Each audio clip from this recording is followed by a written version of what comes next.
Hey guys, welcome to another recap of Dancing with the Stars All-Stars. Yeah, I'm on the East Coast, and I am fortunate enough to still have power. There's devastation all around me. Thoughts and prayers go out to all the people who were affected by the storm. That goes without saying. Let's get right to the recap. It was country night, and when I first saw this video online this morning, I thought, it looks like Halloween week, because the thumbnail was Jill and Peta. And they had on these weird costumes, and I'm thinking, that doesn't look country at all. Well, they started off the show with a performance by Little Big Town, and I'm thinking, Little Big Town. Girl with the big hair, girl with the little hair, town guy. I don't know how they got their name, but whatever. It was a good song, good performance by the troupe, so that was a nice start to the show.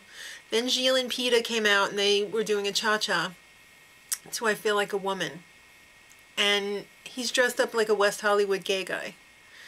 And she's dressed up like in her underwear. So the costumes really did look more like Halloween. I don't get it, but his solo was okay. Of course, well, it was a little bit sloppy, the whole thing. But of course, everyone loved it. They ended up with a 27.5 to start off the show. Sabrina and Louie were next with a Rumba. This story was very emotional for her because she lived it. She had an ex-boyfriend who was involved with drugs. I thought it was just okay. I didn't think it was a really good Rumba. I thought she made it too emotional. The whole thing felt like it was a lyrical, like, contemporary dance on So You Think You Could Dance. And the judges, however, differed with me and gave her a 30. I didn't think it was a 30, but whatever. Kelly and Val, Tango. Costumes? What is up with the costumes for this show? I mean, some of the people had traditional country costumes, and then some of the people had, like, what does this have to do with country at all? But I guess since Val had on, like, this wide tie, I mean, maybe she should have had, like, a little saloon girl outfit on. I don't know, but the dance was okay. Her posture was eh. But Val did make sure that he put a big face plant on her at the end of the number. 27 for them. That was probably about right. Melissa and Tony up next with the Viennese Waltz. She still has a sore neck from last week. She can dance, but she still has a sore neck. It's uncomfortable. Nonetheless, they pulled out this beautiful, elegant dance. But my only gripe about this whole thing was where was the rest of her shirt. I think who's ever doing the costumes for this week should be fired. That did not go with her at all. And it did. Her skirt was really cute and everything. Yes, she has fabulous abs. She has a very long torso. And to have that tiny little 80s shirt on top just ruined the whole thing for me. And Carrie Ann, by the way, I think she hates her. Because she was the only one who gave her a 9.5. That should have been a 30, and it ended up being a 29.5. Thank you, Carrie Ann. Sean and Derek up next with a cha-cha. She hurt her knee from horseplay from last week, but she did a great job on the dance. The solo, however, was awful. I didn't like it at all. They ended up with a 28. Kirsty and Max up next with a Rumba. I actually thought that this was better than expected for Kirsty. And the solo was respectable for Kirsty.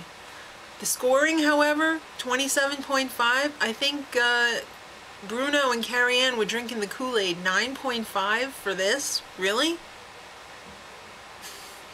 Apollo and Karina up next. Viennese Waltz. Now, the song that they picked had a storyline of cancer, and I'm thinking, oh, they're going for the points.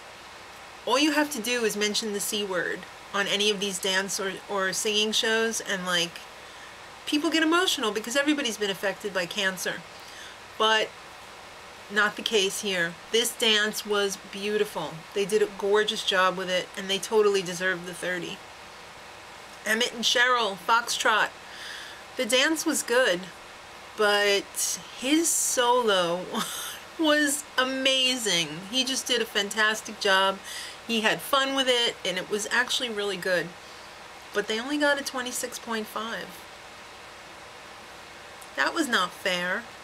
All right, group dance time.